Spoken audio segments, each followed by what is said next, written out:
அன்பின் கர்த்தாவே ஸ்தோத்தரிக்கிறேன் ஆண்டவரே. அனாதி தேவனே ஸ்தோத்தரிக்கிறேன் ஆண்டவரே.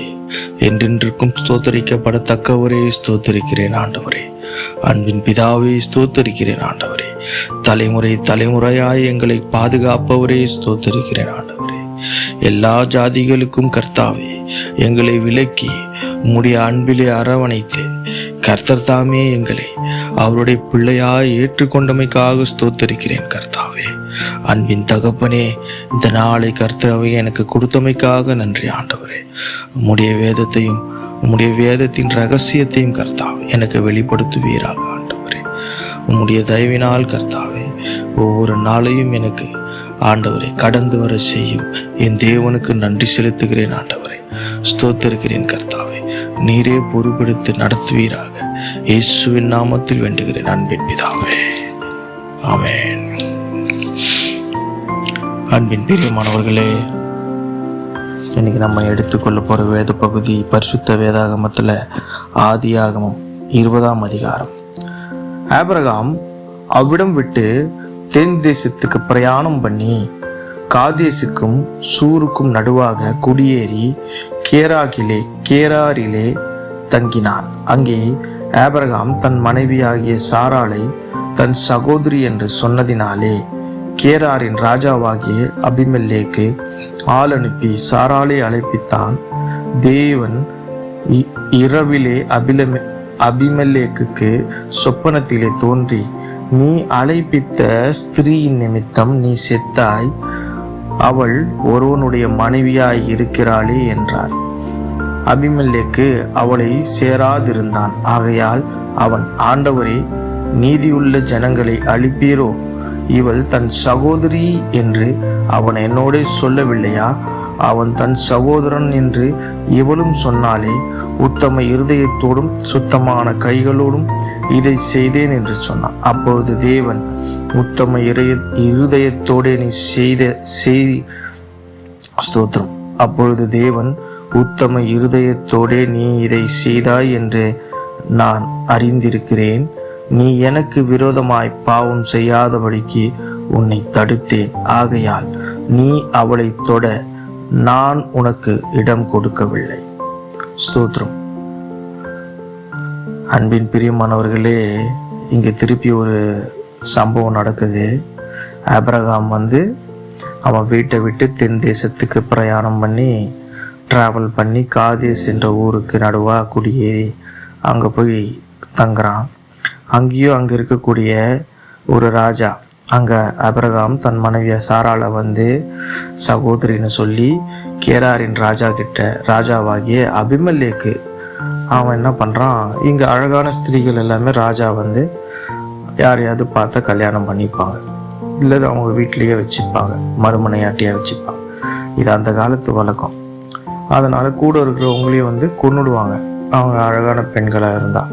ஸோ அதனால இவங்க எகிப்தில் இதே மாதிரி பண்ண அதே விஷயத்தை தான் இந்த இடத்துலையும் பண்ணுறாங்க. இந்த இடத்துல அபிமெல்லேக்கு ராஜா கொஞ்சம் நல்லவனாக இருக்கான். அதனால் இறைவன் ராஜாவுக்கு சொப்னத்தில் தரிசனமாகி, நீ ஏன் அந்த பெண்ணை விட்டுடு, அது இன்னொருத்தியோட மனைவி, நீ ஏன் அப்படி பண்ணுற அப்படின்னு கேட்குறேன். இது நீ பண்ணுறது தப்பு அப்படின்னு. உடனே ராஜா கடவுள்கிட்ட சொல்கிறான், இல்லை ஆண்டவரே, இது அவனுடைய சகோதரி, அதனால தான் நான் கூட்டின்னு வந்தேன். இதில் நான் எந்த தப்பும் இல்லை, என் இருதயம் சுத்தமாக இருக்கு. நான் இன்னொருத்த மனைவியை அபகரிக்கணும்னு நினைக்கல. சுத்தமான இருதயத்தோட தான் இதை செஞ்சேன். நான் எங்கேயும் தப்பு பண்ணல, அவங்க தான் தப்பு பண்ணியிருக்காங்க. ஆமாம், அவங்க ஒரு வகையில் ஆபிரகாமும் சாராளும் சகோதரன் சகோதரிகள் உறவு தான் அந்த காலத்தில். ஸோ அதனால தான் அவங்க அப்படி சொன்னாங்க. பொய் சொல்லலை, இருந்தாலும் உண்மையை மறைச்சிருக்காங்க.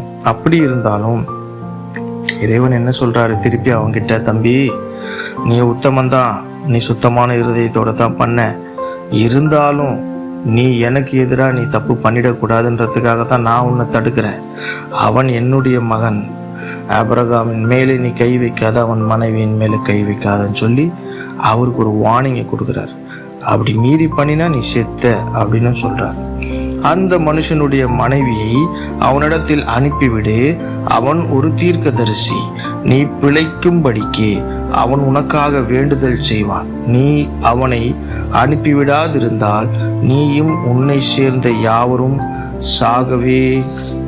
சாவீர்கள் என்று அறிவாயாக என்று சொப்பனத்திலே அவனுக்கு சொன்னார். அதாவது இது எல்லாமே ட்ரீம்லேயே ராஜாவுக்கு நடக்குது. இதில் இன்னொரு விஷயம் பார்த்தீங்கன்னா, இதான் ஃபர்ஸ்ட் டைம் ஆபிரகாமை ஒரு தீர்க்கதரிசின்னு சொப்பனத்தில் இறைவனே டிக்ளேர் பண்ணுறாரு. யார்கிட்ட? அபிமெலேக்குன்ற ராஜா கிட்ட பண்ணுறாரு. இந்த ஒரு விஷயமும் இந்த அதிகாரத்தில் நடக்குது. அபிமெலேக்கு அதிகாலையில் எழுந்து தன் ஊழியக்காரரை எல்லாம் அழைப்பித்து இந்த சங்கதிகளை எல்லாம் அவர்கள் கேட்கும்படி சொன்னார். அந்த மனுஷர் மிகவும் பயந்தார்கள். அப்பொழுது அபிமெலேக்குக்கு ஆபிரகாமை அழைப்பித்து, நீ எங்களுக்கு என்ன காரியம் செய்தாய்? நீ என் மேலும் என் ராஜ்யத்தின் மேலும் கொடிய பாவம் சுமர பண்ணுகிறதற்கு உனக்கும் நான் என்ன குற்றம் செய்தேன்? செய்யத்தகாத காரியங்களை என்னிடத்தில் செய்தாயே என்றார். பின்னும் அபிமெலேக்கு ஆபிரகாமை நோக்கி, என்னத்தை கண்டு நீ இந்த காரியத்தை செய்தாய் என்றான். அதற்கு ஆபிரகாம், இவ்விடத்தில் தெய்வ பயம் இல்லை என்றும் என் மனைவியின் நிமித்தம் என்னை கொன்று போடுவார்கள் என்றும் நான் நினைத்தேன். அதான் ராஜா திருப்பி அவனை கூப்பிட்டு, ஏண்டா இப்படி பண்ண? உன்னால என் ராஜ்யமே அழிஞ்சிருக்குமே, நான் செத்து போயிருப்பேன், எங்க இனமே போயிருக்குமே, இவ்வளோ பெரிய பாவத்தை செய்யறதுக்கு எங்களை இப்படி பண்ணிட்டியே அப்படின்னு சொல்லி ராஜா ஆபிரகாமை கடிந்து கொள்ளல கேள்வி கேட்குறான், கொஸ்டின் பண்ணுறான். இது மாதிரிலாம் பண்ணிட்டே ஏன் இப்படி பண்ண அப்படின்னோடனே ஆபிரகாம் ரிப்ளை பண்ணுறாரு, ஆமாம், இந்த இடத்துல யாருக்கிட்டையுமே தெய்வ பக்தி இல்லை, என் மனைவிக்காக என்னை கொன்னுடுவீங்கன்றதுக்காக தான் நான் இப்படி செஞ்சேன். அப்புறம் அவன் என் சகோதரி என்பது மெய்தான், அவள் என் தகப்பனுக்கு குமாரத்தி, என் தாய்க்கு குமாரத்தி அல்ல, அவள் எனக்கு மனைவியானாள். அவனும் சொல்றான், இவ என் சகோதரி தான், இவ என் தகப்பனுடைய மகள், ஆனா என் தாய்க்கு மகள் அல்ல, என் தகப்பன் வழியில இவள் எனக்கு சகோதரி தான். அந்த காலத்துல இந்த மாதிரி அப்பாவுடைய இன்னொரு மனைவியோட இதை கல்யாணம் பண்ணக்கூடிய முறை இருந்தது. மோசையின் காலத்துக்கு அப்புறம் தான் இது தடுக்கப்பட்டுச்சு, மாற்றப்பட்டுச்சு. இப்படியெல்லாம் பண்ண வேண்டாம்னு சொல்லிட்டு. அந்த காலத்துல இது தவறு இல்லை, அப்படிதான் பெண் கொடுத்து பெண் எடுத்துப்பாங்க. என் தகப்பன் வீட்டை விட்டு தேவன் என்னை தேசாந்தரியாய் திரியும்படி செய்தபோது நான் அவளை நோக்கி, நாம் போகும் இடமெங்கும் நீ என்னை சகோதரன் என்றும் சொல்வது நீ எனக்கு செய்ய வேண்டிய தயை என்று அவளிடத்தில் சொல்லி இருந்தேன் என்றான். அவன் சொல்றான், நான் இனிமேல் எங்காவது நாடா சுத்தும் போது நீ எப்பவுமே என்னை இப்படி சகோதரன்னு சொல்லு, இல்லைன்னா என் உயிருக்கு உன்னால ஆபத்து வந்துடும் அப்படின்னு அவகிட்ட அவன் சொல்றான். அதை ராஜா கிட்ட இவன் சொல்றான். அதனால நாங்கள் போய் பேசல, இப்படிதான் நாங்கள் பேசி வச்சுக்கிட்டோம் எங்க உயிருக்காக அப்படின்னு சொல்றான். அப்பொழுது அபிமெலேக்கு ஆடு மாடுகளையும் வேலைக்காரரையும் வேலைக்காரிகளையும் ஆபிரகாமுக்கு கொடுத்து அவன் மனைவியாகிய சாராளையும் அவனிடத்திலே திரும்பி ஒப்புவித்தான். பின்னும் அபிமெலேக்கு, இதோ என் தேசம் உனக்கு முன்பாக இருக்கிறது, உன் பார்வைக்கு சம்மதியான இடத்திலே குடியிரு என்று சொன்னான். பின்பு சாராளை நோக்கி, உன் சகோதரனுக்கு 1000 வெள்ளிக்காசு கொடுத்தேன், இதோ உன்னோடு இருக்கிற எல்லார் முன்பாகவும் மற்ற யாவர் முன்பாகவும் இது உன் முக்காட்டுக்காவாதாக என்றும் இப்படி அவள் கடிந்து கொள்ளப்பட்டாள். அதாவது எல்லாம் திருப்பி எல்லாமே ஆண்டவர் வார்னிங் கொடுத்துருக்காரு இல்லையா? அதனால ஆபிரகாமுக்கு ஆடு மாடு வேலைக்காரர்கள் எல்லாத்தையும் கொடுத்து, இது எல்லாத்துக்கும் மேல அபிமெலேக்கு என்ன பண்றான், அந்த தேசத்தையே உங்ககிட்ட கொடுக்குறான். உங்களுக்கு எங்க பிடிச்சிருக்குதோ நீங்க எங்க வேணாலும் இந்த ஊர்ல குடியிருக்கலாம், நீங்க இங்கேயே தங்கிக்கலாம் அப்படின்னு சொல்லிட்டு, அப்புறம் சாராளையும் நோக்கி, அவளுக்கு ஒரு சகோதரன், உன் சகோதரனுக்கு, அவனை கிண்டல் பண்றான், உன் சகோதரனுக்கு 1000 வெள்ளிக்காசை கொடுத்துருக்கேன், இதோ உன்னோட எல்லாருக்கும் முன்பாகவும் மற்ற யாவர் முன்பாகவும் இது உன் முக்காட்டுக்காவதாக என்றான். நீ போய் அதில் போய் ஒரு முக்காடு வாங்கிக்க அப்படின்னு சொல்லி கிண்டல் பண்ணல அவளை திட்டிடுறான், கடிந்து கொள்றான். பொய் சொல்லிட்டார்ல. அதனால ஆபிரகாமுடைய மனைவியாகிய சாராளின் நிமித்தம் கர்த்தர் அபிமெலேக்குடைய வீட்டாரின் கர்ப்பங்களை எல்லாம் அடைத்திருந்தபடியால் ஆபிரகாம் தேவனை நோக்கி வேண்டிக் கொண்டான்.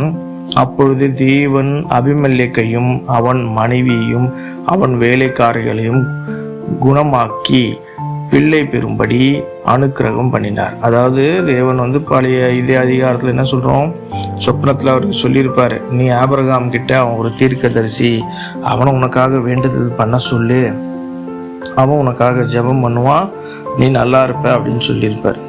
ஆனால் இந்த இடத்துல அவர் அதை பண்ணவே சொல்லலை. நீ அவனுக்கு ஆடு மாடு கொடுத்தாரு, அவனை தங்க சொன்னார், அவன் மனைவிக்கும் அவளையும் கடிந்து கொண்டு காசை கொடுத்து அனுப்பிட்டாரு. ஆனாலும் கர்த்தர் என்ன பண்ணிட்டாரு, அவனுடைய வேலைக்காரர்கள், அவன் குடும்பம், அவன் ராஜ்யத்தில் இருக்கிற எல்லாருடைய கர்ப்பத்தையும் அடைச்சிட்டார். யாருக்குமே குழந்தை பேரு இல்லாம. ஆபிரகாம் அங்கே தானே தங்கியிருக்கான், வேற வழி இல்லை. அவனையும் கூப்பிட்டு நீ எங்களுக்காக வேண்டுதல் பண்ணு அப்படின்னோடனே அவன் இறைவனை நோக்கி ஒரு விண்ணப்பத்தை கொடுத்தோடனேயுமே கடவுளுடைய அனுக்கிரகம் அவங்களுக்கு கிடைச்சி அவங்க சந்ததிகள் எல்லாமே பிறக்க ஆரம்பிச்சுது. அவங்க ஆசீர்வதிக்கப்பட்டாங்க. இத்தோடைய இந்த அதிகாரம் முடிவுற்றுது. ஆமாம், இன்னைக்கு நம்ம இதில் பார்த்தது இந்த அதிகாரம் முழுக்க ஆபிரகாமுக்கு ஒரு ராஜ்யத்தில் மாட்டிக்கினா அந்த ராஜ்யத்துக்கு பேர் எந்த ராஜ்யம், அபிமெலேக்குடைய ராஜ்யம். அந்த அவனுடைய நாடு கேராரின்ற ஒரு நாட்டில். இப்போ அவனும் கொஞ்ச நாள் குடியிருந்து அவனும் அதுக்கப்புறம் பார்க்கலாம் என்ன நடக்குதுன்னு.